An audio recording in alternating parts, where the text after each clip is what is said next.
교회는 다니게 되었지만 성경의 진리와는 다른 자기만의 생각, 철학적 관념을 가지고 교회를 다니는 사람들이 너무나 많이 있습니다. 교회 다니는 사람들에게 당신은 정말 진정으로 진리를 따르고 있습니까? 라고 묻는다면 그들은 당연히 나는 진리를 따르고 있습니다, 정통 신앙을 가지고 있습니다 라고 대답하게 것을 볼 수 있습니다. 만약에 그들이 가진 신앙이 정말 그러하다면 결국에 다다르는 지점은 개혁신앙일 것입니다. 개혁신앙은 성경에 근거하며 성경에서 벗어난 것을 제거하기 때문에 그러합니다. 그런데 현실은 어떻습니까? 개혁신앙을 가진 사람은 거의 찾아볼 수가 없습니다. 또 어떤 사람들은 삼위일체 신앙은 가지지 않았습니다. 그런데도 그들은 성경의 하나님만 믿는다고 이야기합니다. 교리는 사람이 만들었기 때문에 믿을 이유가 없다라고 그들은 이야기합니다. 교리는 마치 가까이에선 안 되는 것처럼 그들은 터부시합니다. 그러면서 성경은 자신은 너무나 사랑하고 성경을 날마다 읽는다라고 성경을 엄청나게 사랑하는 사람처럼 겉으로 볼 때는 그렇게 보입니다. 그러나 그 실상을 보면은 진리를 따르는 사람이 아니라 그들은 자기 신념을 따르는 사람들입니다. 신앙과 신념은 전혀 다릅니다. 신념은 인간이 만든 철학에서 나온 것입니다. 그러나 신앙은 오직 하나님의 말씀에만 근거합니다. 신념은 이념적이고 관념적이라서 삶과는 전혀 상관이 없습니다.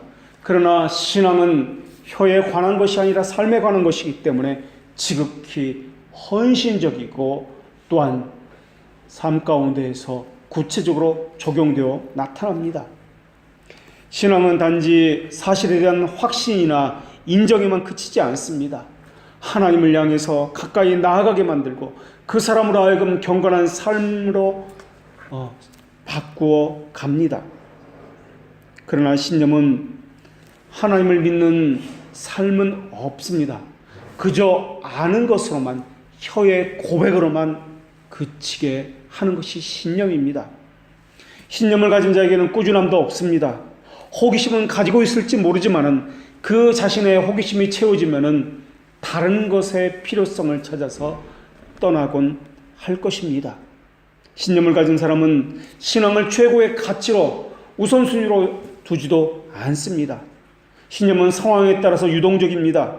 상황과 형편에 따라서 움직이고 사람에 따라서 움직입니다.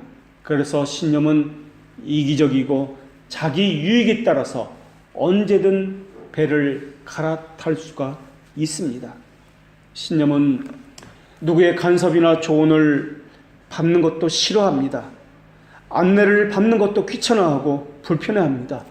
왜냐하면 신념은 자기 중심에서 생긴 것이기 때문에 그러합니다.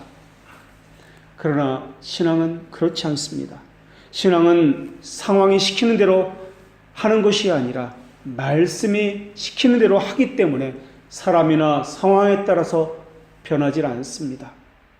신앙은 자신이 잘못된 길을 걷고 있다 할지라도 말씀이 그것이 아니다, 그것은 잘못된 길이다 라고 이야기해 주신다면 즉각적으로 가던 길을 버리고 다 포기하고 돌이켜 하나님께서 말씀하신 그 길을 즉각적으로 걷게 합니다. 그러나 신념은 그렇지 않습니다.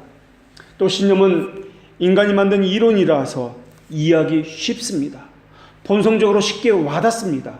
그러나 신앙은 하나님께서 주신 계시에 근거하기 때문에 자기의 생각과 이성을 초월합니다.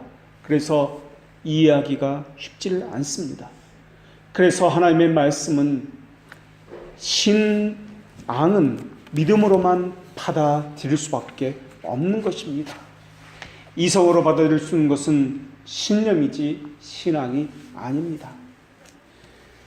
자신의 신앙을 점검받지 않으려면 그 신앙은 점점 쇠퇴하고 변질될 수밖에 없습니다.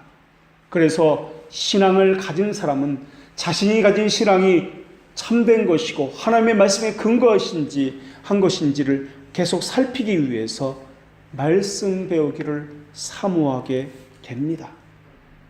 물론 아무리 회심한 사람이다 할지라도 그 사람이 회심 이전에 가졌던 비기독교적인 생각들이 이미 존재해 있기 때문에 신앙을 가지면서 이 비기독교적인 생각들과 혼합하여 그 사람의 사상을 형성하게 됩니다.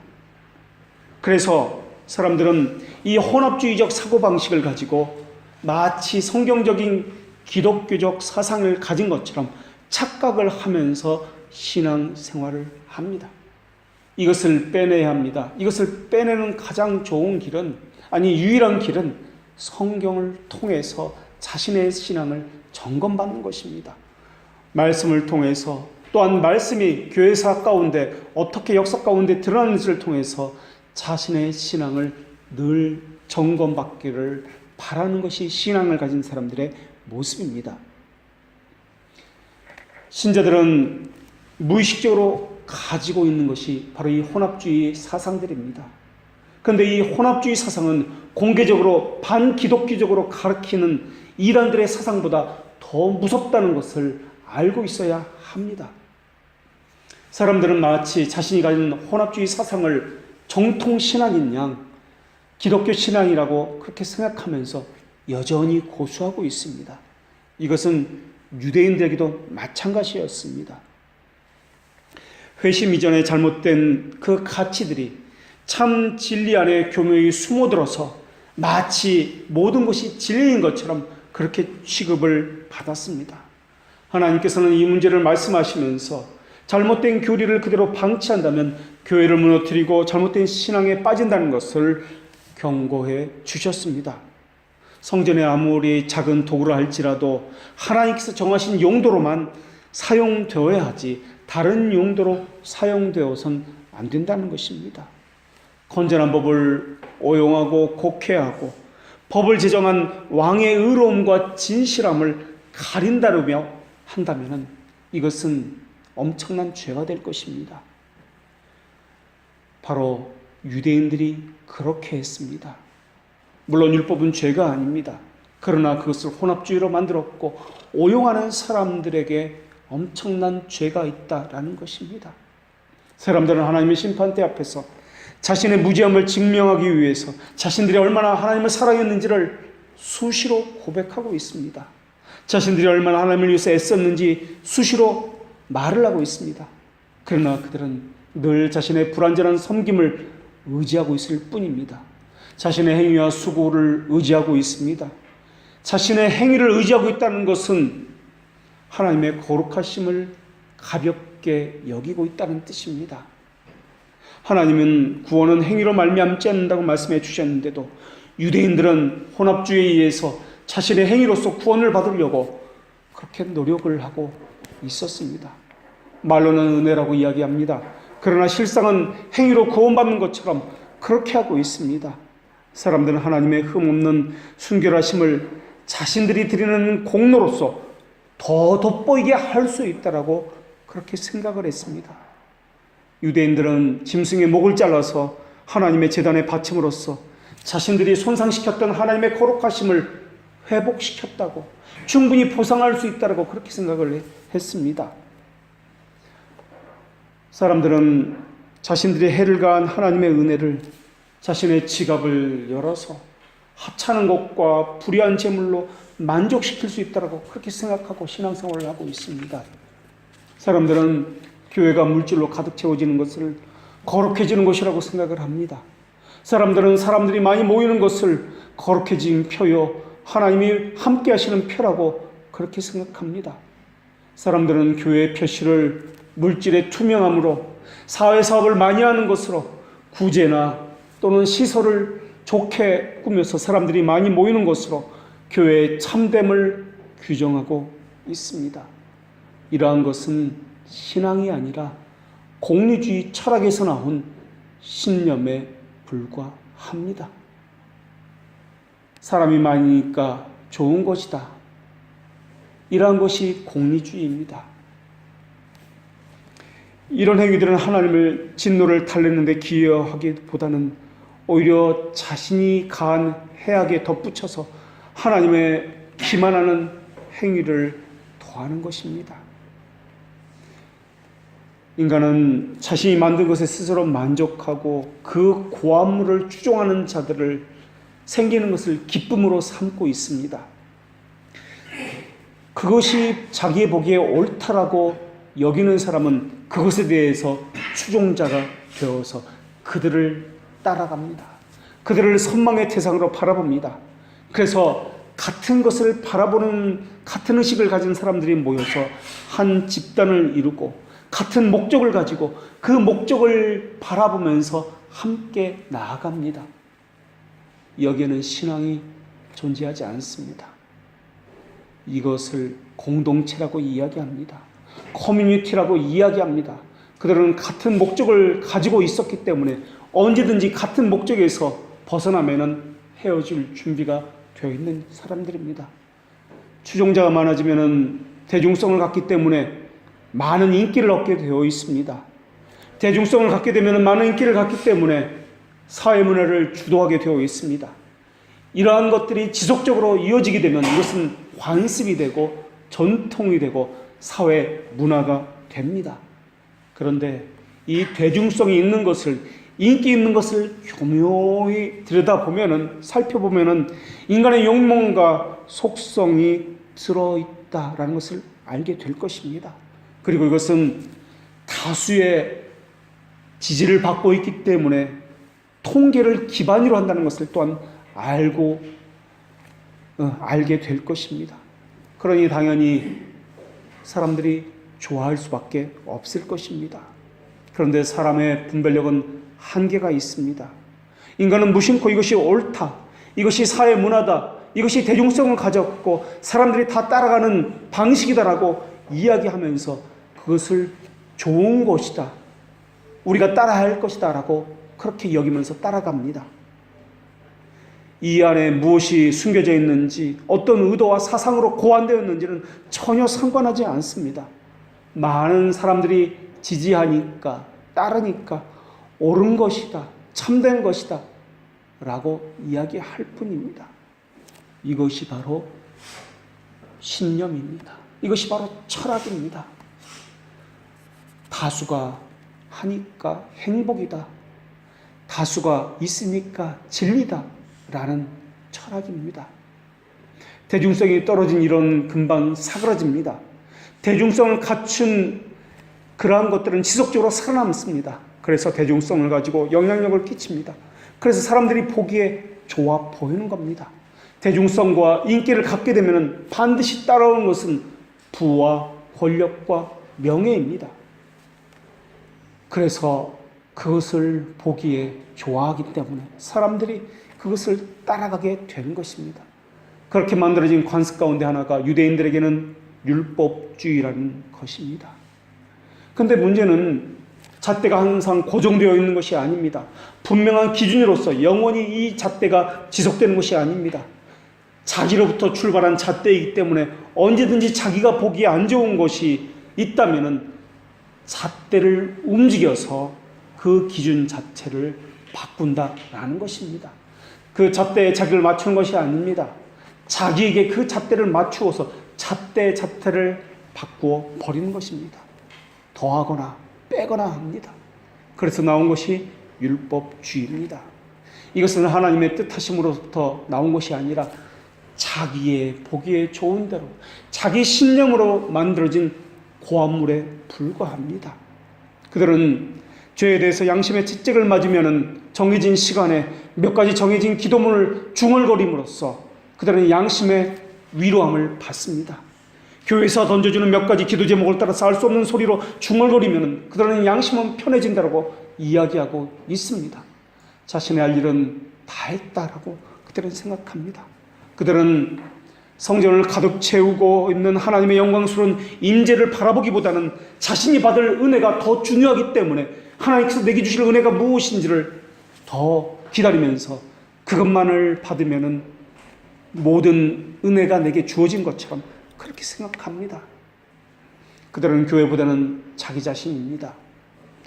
그들은 하나님의 본질이 진 거룩하심을 자신들이 가진 것으로 충분히 만족시킬 수 있다고 그렇게 생각합니다. 그들은 도구만 다곤 신상을 하나님의 언약궤와 함께 두고서 신앙생활하고 있습니다. 하나님을 거짓되고 가장단 예배로 쉽게 속일 수 있다고 그들은 생각하고 있습니다. 그러한 것은 교만으로부터 나온 것입니다. 거기다가 사람들은 하나님께 내가 지은 죄를 묵인해달라고 뇌물로서 달랠 수 있다고 생각하고 있습니다. 내 열심으로 내 수고와 봉사로서 하나님의 마음을 달랠 수 있다라고 하고 있습니다. 그들은 혀와 입술의 제사만 드리면서 하나님께서는 그것만으로 만족할 수 있다고 생각하고 있습니다. 그들은 자신의 화목제물이 하나님의 의를 만족시켰다고 상상하면서 기쁨을 얻고 교회를 떠나 돌아가고 있습니다. 특별히 오늘 본문에서 다루고 있는 그러한 죄악은 탐심이라는 죄악입니다. 탐심이라는 죄악은 자기 마음으로부터, 부패함으로부터 나오는 것이기 때문에 그렇습니다. 오늘 본문에서는 죄를 다루고 있는데 여러 죄에 대해서 말씀하고 있지 않습니다. 단 한 가지의 죄에 대해서, 탐심의 죄만을 다루고 있는데, 그 이유는 탐심은 겉으로 드러나 보이는 것이 아니기 때문에 그렇습니다. 은밀하고 깊이 숨겨져 있는 죄이기 때문에 그렇습니다. 이 죄는 아담과 하와가 지었던 보암직도 하고 먹음직도 하였던 그 내면의 죄로부터 비롯된 죄이기 때문에 그렇습니다. 사람들은 자신의 감정을 들여다보려고 하지 않습니다. 자신의 감정이 잘못되었다는 생각조차 해본 적이 없습니다. 오히려 감정에 따라 판단하고 행하고 있습니다. 그러나 율법은 깊은 마음 그 내면을 탐색하라고 이야기하고 있습니다. 그 동기가 잘못되었다면, 그 마음이 부패하였다면 이것은 행동으로 나타나지 않는다 할지라도 죄다라고 말씀하고 있습니다. 율법은 숨겨진 깊은 의도를 끄집어내고 있습니다. 도덕법과 관련해서 하나님은 이미 9가지 언약의 말씀을 주셨습니다. 그런데 10번째 말씀인 금지 명령과 관련하여서 탐심에 관한, 탐욕에 관한 이 금지 명령을 첨가하고 있다라는 것입니다. 왜냐하면 하나님은 9가지를 다 지켰다 할지라도 이 마지막에 탐욕, 이 부패한 감정으로부터 나오는, 부패한 마음으로부터 나오는 이것을 정죄하시는 분이기 때문에 그렇습니다. 세상 법률은 사건이나 동기나 과정을, 그 원인을 벌하지 않습니다. 마음을 살피지 않습니다. 사람들에게 마음은 의지보다 더 깊이 숨겨져 있는데도 불구하고 세상 법은 그것을 악이라고 간주하지 않습니다. 그러나 하나님은 겉으로 드러나는 것은 물론이고 사건의 동기와 원인, 그 마음의 부패한 것까지 찾아서 오히려 그것을 더 찾아서 드러내시고 벌하시는 분이 하나님이십니다. 그래서 하나님의 계명은 우리의 겉모습이 아니라 우리의 마음 깊은 곳까지 영향을 미치고 그것을 점검하도록 요구한다는 것입니다. 바울도 자신 안에 있는 이 깊은 질병을 발견하고서 나는 죄의 근원을 발견했다라고 고백하였습니다. 자, 그렇다면 우리의 모습은 어떻습니까? 우리는 마음의 동기를 살피고 있습니까? 사람들은 겉으로 드러난 것만을 죄라고 생각하는 경향이 있습니다. 사람들은 우리가 어떻게 마음에 숨겨진 죄까지 살필 수 있단 말입니까? 라고 반문할지도 모르겠습니다. 그러면서 마음을 들여다보는 하나님의 법이 엄격하다고 생각하고 있는지도 모르겠습니다. 그것 자체가 하나님의 거룩하심을 경멸하고 있다는 좋은 반증입니다. 하나님의 법은 우리를 구속하고 우리의 갈망하는 쾌락들을 금하고 있습니다. 그런데 그것을 유대인들은 너무나 싫어했습니다. 그래서 유대인들은 선지자들에게 우리 귀에 듣기에 좋은 부드러운 말만 하라고 그렇게 요청을 거듭했습니다. 유대인들은 선지자에게 이스라엘의 거룩한 신리를 우리 앞에서 떠나게 하라고 요구하였습니다. 이사야 선지자에게 우리를 책망하는 말을 금하라고 요구했습니다. 우리는 거룩한 자에 대해 듣기보다는 하나님이 계시다는 말만 듣기를 원하고 있습니다. 우리는 그저 하나님 우리에게 무엇이 주실지에 대해서만 관심이 있습니다라고 이야기했습니다. 그러니 우리의 마음을 더 이상 괴롭히지 마십시오. 하나님의 우리의 악행을 묵고하고 우리의 죄악을 봐주지 않으시겠다면 우리에게서 떠나게 하십시오. 이것이 유대인들의 요청이었습니다. 하나님께서 계명을 주셔서 우리의 즐거움을 가로막으실 때 하나님이 사람들의 자유를 침해한다고 그들은 생각했습니다. 그래서 사람들은 하나님의 법은 더욱 부드러워져야 할 필요성이 있다고 생각했고, 또한 내 마음에 합당하게 하나님의 법이 고쳐져야 된다고 그렇게 요구했습니다. 그래서 율법을 바꾸었습니다. 그래서 율법주의자가 되었고, 율법을 자신의 보기에 좋은 대로 바꾸어서 그것을 지켜 행함으로써 그것이 하나님을 기쁘게 한다라고, 하나님께 영광이 된다라고 그들은 생각했습니다. 그들은 하나님의 의로우심을 비난한 자들이었습니다. 하나님의 거룩하심을 비난한 자들이었습니다. 하나님은 우리의 능력과 우리의 기질을 전혀 고려치 아니하고 이것을 행하라고 말씀하시는 분은 너무나 우리에게 합당치 않다라고 그렇게 그들은 이야기했습니다. 만약에 하나님이라면, 우리를 사랑하시는 분이라면 우리의 부패함에 맞게 법도 맞추어서 우리에게 주셔야 했다라고 그들은 생각했습니다. 하나님은 너무나 우리가 도달할 수 없는 큰 잣대를 들이미셨습니다. 결국 우리는 형벌을 받을 수밖에 없습니다. 그렇게 하나님을 원망했습니다. 그러나 하나님의 법이 우리의 부패함에 맞춰서 우리에게 제시되었다면 하나님은 하나님의 거룩하심을 포기하셔야만 했을 것입니다. 하나님의 법이 엄격하다고 그 법을 왜곡하고 빼거나 더해서 우리에 맞추어 그렇게 행하고 있다면 하나님의 지혜는, 하나님의 거룩하심은 멸시를 받고 있는 것입니다. 하나님의 법이 비난받는다는 것은 우리가 교만하여 하나님을 낮추었다는 의미입니다. 또한 더럽고 오염되어서 하나님도 우리만큼 무질서하기를 바라는 마음에서 비롯된 것입니다. 이러한 이들은 하나님을 믿는 이들이 아닙니다. 마치 하와와 아담이 그랬던 것처럼 하나님께 다다르지 못하니까 하나님을 끌어내려서 자기와 같은 죄를 짓는 수준에까지 그렇게 낮추는 자와 동일한 그러한 사람들입니다. 오늘 본문이 말씀하고 있는 것은 탐욕이 우리 안에 있다는 것만을 말씀하고 있지 않습니다. 육신의 생각을 특징적으로 표현하고 있습니다. 이것은 하나님을 거스르게 하고 하나님의 그 말씀에 대해서 대항하는 것입니다. 잘못된 동기, 탐욕이 이미 죄의 뿌리라는 것은 유대 세상에서도 이미 분명하게 드러나고 있습니다. 하나님은 바울을 통해서 이렇게 말씀하셨습니다. 너의 마음이 그리스도를 향하는 진실함과 깨끗함에서 떠나 부패할까 두려워하노라.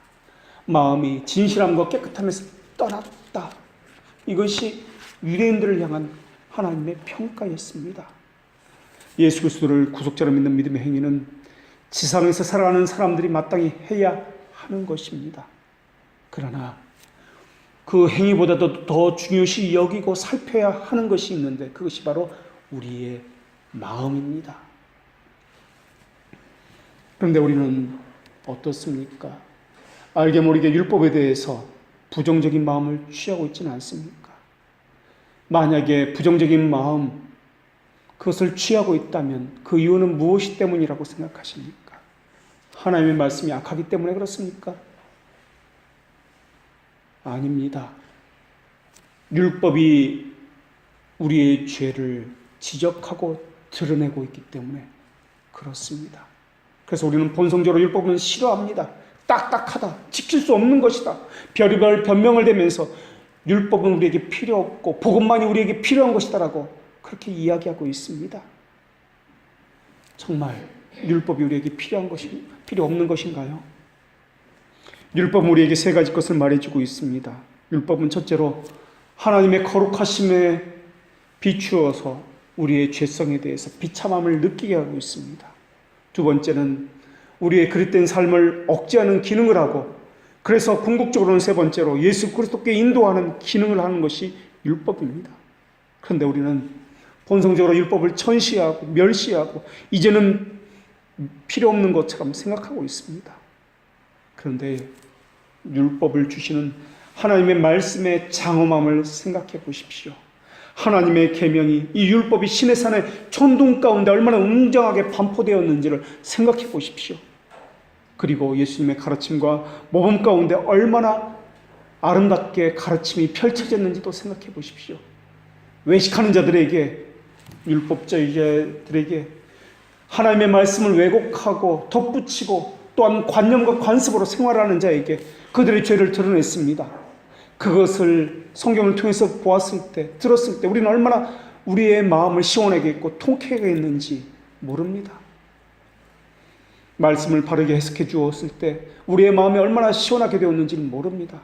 거기다 하나님의 말씀의 현주이신 그리스도께서 우리에게 나타났을 때 우리는 얼마나 두렵고 떨면서 베드로처럼 주여 나를 떠나소서 나는 죄인이로소이다, 얼마나 눈부시고 순수한 고백을 하게 했는지 모릅니다. 그 모든 것이 율법이 하게 한 것입니다.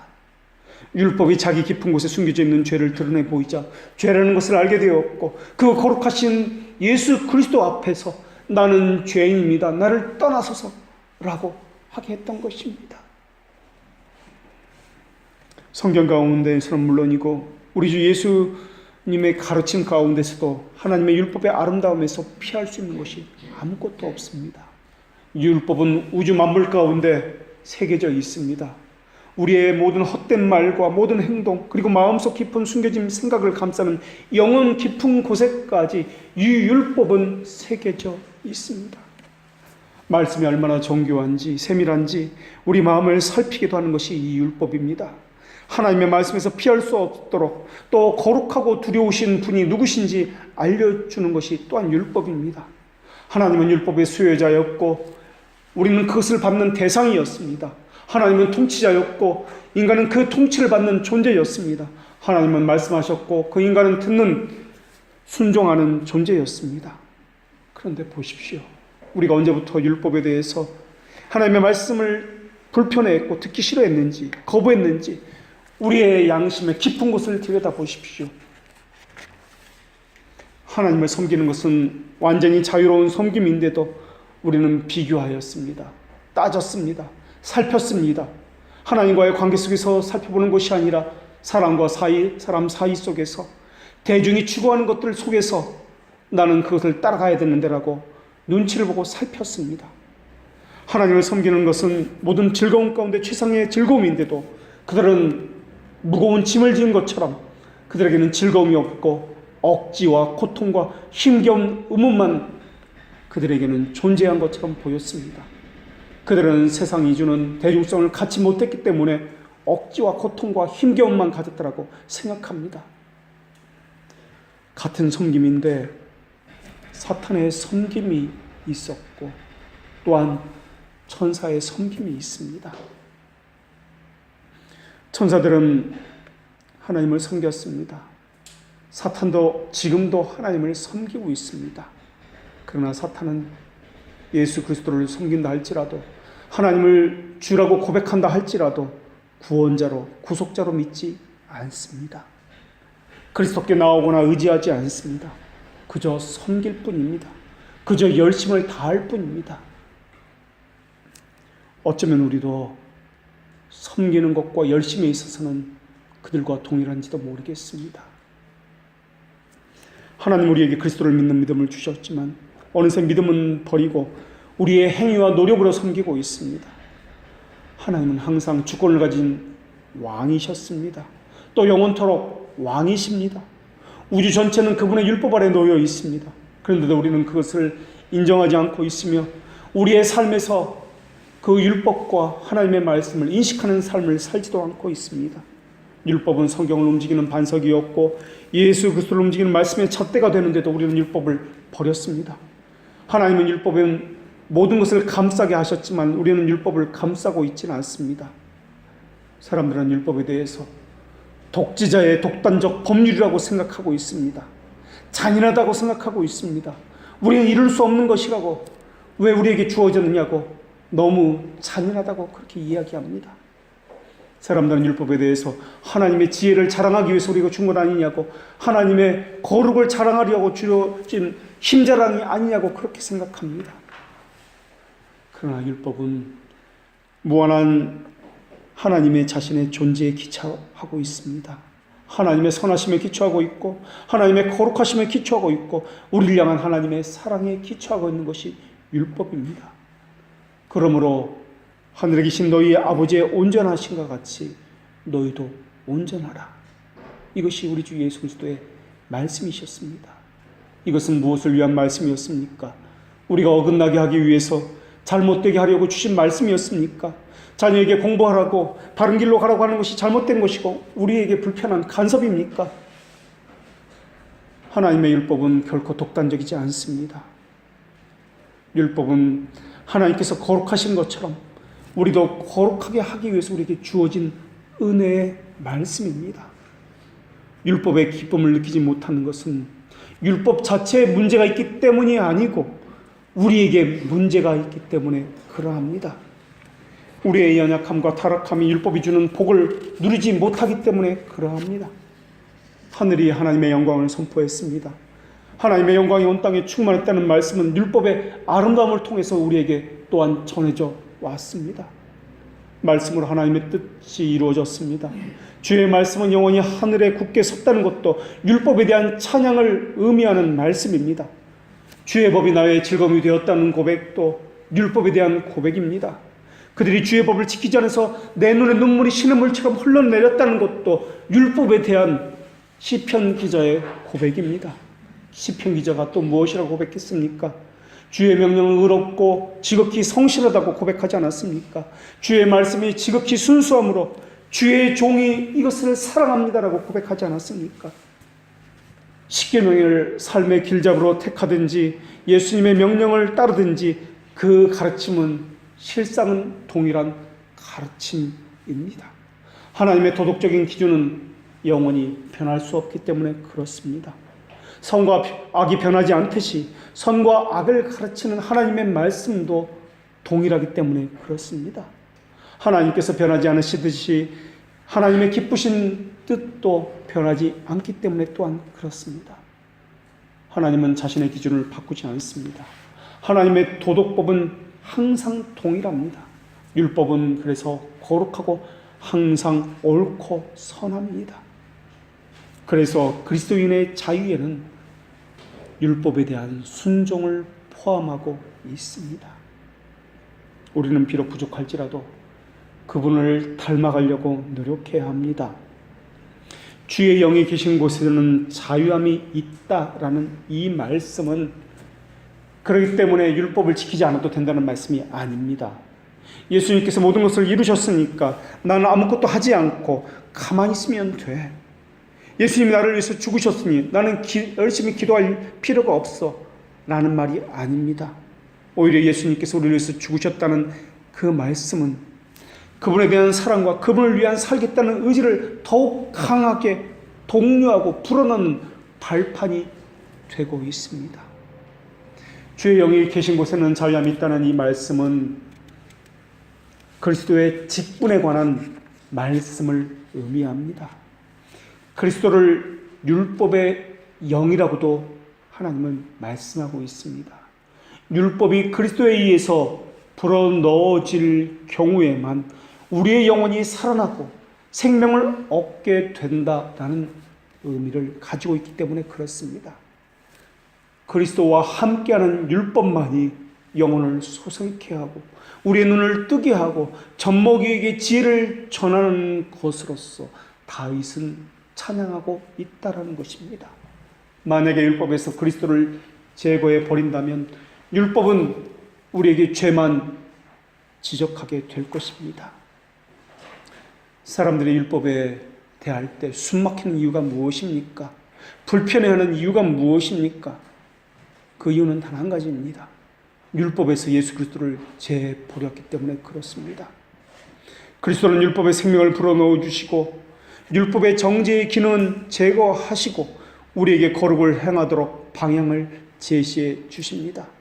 예수 그리스도는 율법을 통해서 죄책감을 심사숙고하게 만들어 주시고 이름 모를 두려움에 빠지게도 하시지만은 결국에는 생명으로 인도해 주시는 분이 율법의 생명을 불어넣어 주시는 예수 그리스도십니다. 그래서 성경에서 말하는 중심에는 뗄래야 뗄 수 없는 위대한 두 가지 진리가 동시에 들어 있습니다. 하나는 율법의 장화함과 또 하나는 율법을 위반하는 죄입니다. 우리가 살고 있는 시대를 보십시오. 이 시대의 뚜렷한 특징은 율법에 대한 불신앙입니다. 율법은 한물 간 것이라 여기고 있습니다. 율법은 불편한 것이기 때문에 우리는 복음의 시대에 살고 있다고 생각하고 있습니다. 그 생각 자체가 사회적 붕괴가 시작되었다는 의미입니다. 사람들이 어떻게 하나님과 올바른 관계를 가집니까? 라고 묻습니다. 그때 사람들은 복음이 있다라고 이야기합니다. 달콤한 위로를 주는 예수 그리스도의 가르침이 있다라고 이야기합니다. 그렇다면 다시 묻겠습니다. 사람들이 복음을 듣고 예수님에게 나옵니까? 자신들의 영혼의 구원을 위해서 그들이 예수 그리스도께 복음을 듣고 나오느냐 하는 것입니다. 그렇지 않습니다. 그런 생각을 가진 사람은 신앙은 품위 있는 사교 생활이라고 여기는 사람들입니다. 그들에게는 예수 그리스도가 없습니다. 그렇다면 어떻게 사람들을 그분께 인도할 수 있습니까? 성경은 우리에게 분명한 답을 주고 있습니다. 율법이 우리를 그리스도께 인도하는 초등교사가 되어 우리로 하여금 믿음으로 말미암아 의롭다함을 얻게 하려 함이라. 율법만이 구주이신 예수 그리스도께 인도한다라는 것입니다. 그래서 율법은 예수 그리스도께 인도하기 위해서 두렵게 하고 죄의식을 갖게 하고 구원의 참된 길을 찾아 나서게 합니다. 그래서 죄의식을 갖게 해서 죄로부터 구주께 돌아서게 합니다. 이 죄의식은 하나님의 율법을 직면했을 때에만 발생하는 것입니다. 그런데 오늘날 보십시오. 죄의식이 사라졌습니다. 죄의식이 없는 사람에게 우리는 무엇을 할 수 있단 말입니까? 싫든 좋든 죄와 죄책감에 대해서 이야기해야 합니다. 그러나 그들은 죄에 대해서 들어본 적이 없고 죄에 대해서 이야기하기를 싫어합니다. 죄에 대해서 말하면 듣기 싫다고 우리에게서 그들은 돌아서게 될 것입니다. 우리가 전파하는 그리스도에게서도 돌아서게 될 것입니다. 오늘날 방식은 율법이 말하는 두려움에 대한 죄의식을 통해서 그리스도께 나아가는 방식은 다 버렸습니다. 사람들로 하여금 예수님의 윤리적 매력을, 흥미를 이끌게 하는 방식을 취합니다.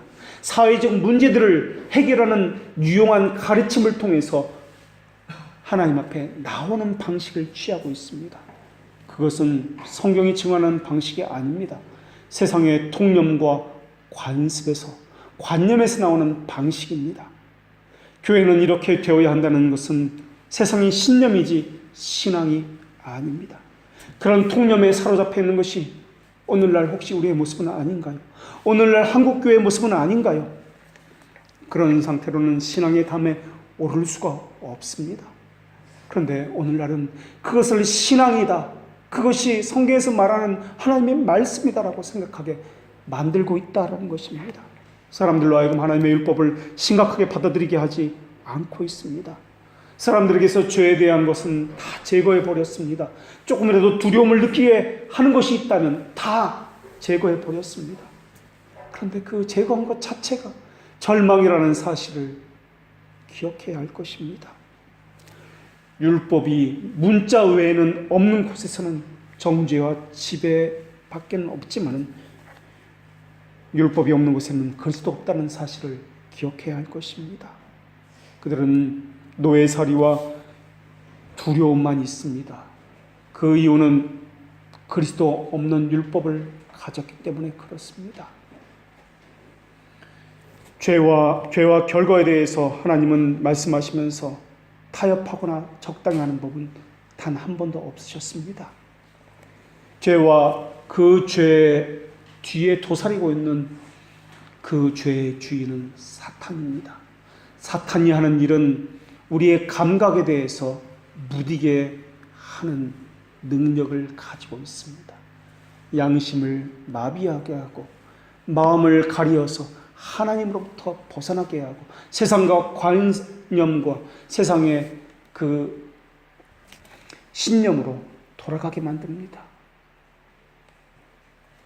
이전에는 여러분이 역겹다고 느꼈을 죄악들도 아주 쉽고 즉각적으로 여러분이 먹는 주식이 되도록 사탄은 그렇게 만들고 있습니다. 죄가 가진 본질적인 성향의 목표는 하나님의 거룩함을 제거해 버리는 것입니다. 하나님을 믿어도 거룩함을 제거해 버리는 것입니다. 죄는 우리에게서뿐만 아니라 이 땅에서 하나님을 제거해 버리려고 하고 있습니다. 사탄은 죄에 대한 인간의 책임과 심판의 실제, 하나님의 진노와 구주 십자가에 대한 것들을 또한 제거해 내려고 하고 있습니다. 그래서 율법으로 하여금 혐오스러운 것이라고 그들은 만들어내고 있습니다. 사탄은 사람들의 마음에서 예수 그리스도를 재판의 회부에서 십자가에 못 박은 역사적 책임을 없애버리려고, 그래서 거짓된 평화를 심어주려고 그렇게 노력하고 있습니다. 형제라는 이름하에, 관용이라는 미명하에 기독교 교리를 왜곡하고 있습니다. 잘못 이해하게 만들고 있습니다. 그래서 심판과 거룩과 율법을 제거해내려고 하고 있는 것이 사탄이 오늘날 행하고 있는 것입니다. 사탄은 그리스도인이라고 고백하는 사람들에게 마저 내가 주님을 못 박았다는 이 사실을, 내적인 자각을 지워버리려고 하고 있습니다. 교회에 대해서 이야기한다 할지라도, 또한 교회가 어떻게 사회의 든든한 보류인지는 그들은 이야기한다 할지라도, 또 대사회적인 역할을 이야기한다 할지라도 그들의 대화 가운데는 죄에 대해서 사람을 난처하게 만드는 요소들은 전혀 들어있질 않습니다. 반드시 숙고해 보아야 하는 것이 죄인데도 불구하고 하나님의 거룩하심에 비추어 보여서 우리의 부패함은 더 드러난데도 불구하고 그것을 드러낸다면 그들의 대화는 순식간에 끊어져 버립니다. 소위 교양 있다고 이야기하는 사람들의 모든 대화의 내용은 세상의 방식에, 그 신념에 따르고 있습니다. 신앙에 관한 주제도 이야기할 때 할지라도 개인에게 적용하는 차원이 아니라 거기서는 나아가서는 안 된다는 묵계가 정해져 있는 것처럼 그렇게 보입니다. 세상의 신념을 가지고 그렇게 여전히 신앙생활하고 있습니다. 사람들에게 꼭 필요한 것은 다 제거해 버리고 그렇게 신앙생활하고 있는 것이 오늘 우리의 모습은 아닌가 하는 것입니다. 그들에게 제거된 것은 우리의 허물로 인해서 그분이 상처를 입었고, 그는 우리의 죄악으로 인하여 상함을 입었고, 우리의 화평을 위하여 징계가 그분에게 내려졌고, 그가 맞은 채찍으로 우리가 치유함을 받았다는 사실입니다. 이 말씀에는 두 가지 끔찍한 단어가 등장합니다. 우리의 허물과 우리의 죄악이라는 단어입니다. 이것을 빼어 버린다면 예수 그리스도는 우리에게 아무런 의미를 가진 분이 아닐 것입니다. 죄악의 결과는 그냥 넘어갈 문제가 아닙니다. 구주께서는 분명 우리의 죄악 때문에 죽임을 당하셨습니다. 그분이 상했다는 말씀 속에는 모욕을 당했다는 것과 침뱉음을 당했다는 것과 찢기셨다는 것과 더러운 것들로 얼룩져졌다는 뜻이 함께 담겨 있습니다. 우리의 화평을 위해서 그분에게 징계가 내려졌습니다. 이 화평은 우리로 하여금 하나님의 거룩하심 앞에 나아가게 하는 것입니다. 그래서 그분은 로마의 법 가운데에서 공적인 장소에서 매를 맞고 채찍질을 당하셨습니다. 형벌이라는 것은 사회의 규칙을 무시한 개인에게 내리는 사회적인 복수라고 할 수 있습니다. 그러나 예수님께서 겪으신 고난은 징벌이 아니었습니다. 우리의 죄로부터 시작된 것입니다.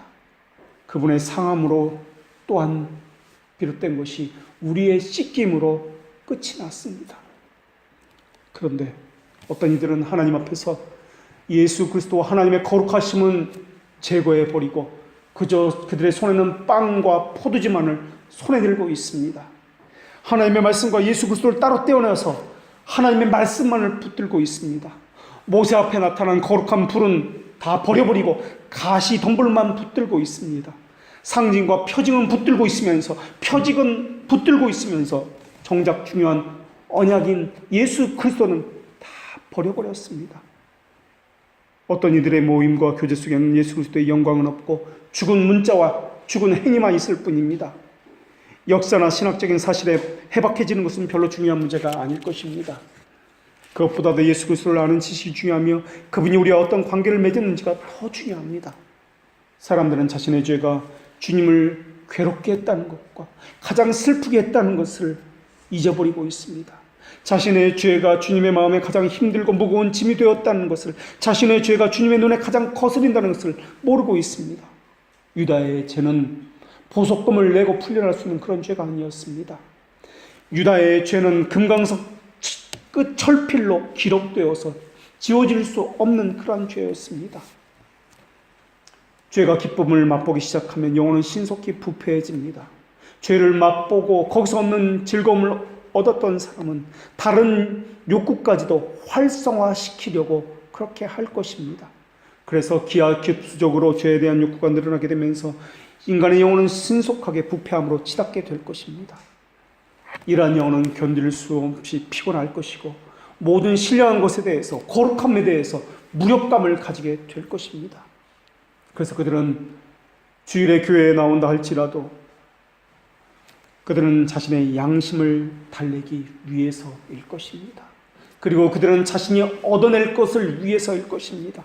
신자란 이름을 가졌으나 그들 안에는 하나님의 거룩하심이라는 것과 하나님의 율법의 그 말씀은, 어떤 생명의 증거는 그들은 가지를 못했습니다. 작고 가벼운 죄라는 것은 존재하지 않습니다. 아주 사소해 보이는 죄라도 하나님과 반목하며 살아가게 되리라는 죄의 원대한 계획이 그 안에 도사리고 있다는 것을 기억하셔야 할 것입니다. 죄가 주는 기쁨은 덫에 놓인 한 조각 보기 좋은 미끼일 뿐입니다.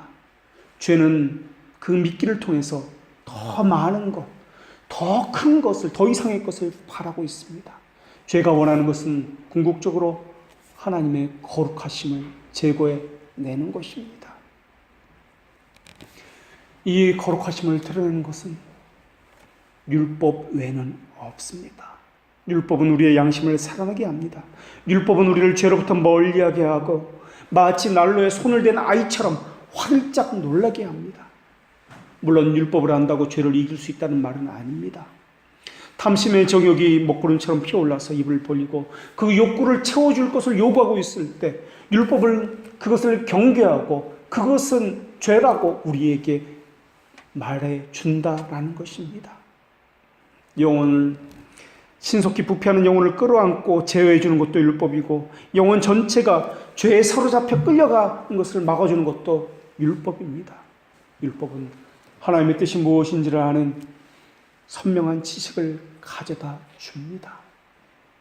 죄는 진리의 밝은 빛을 싫어합니다.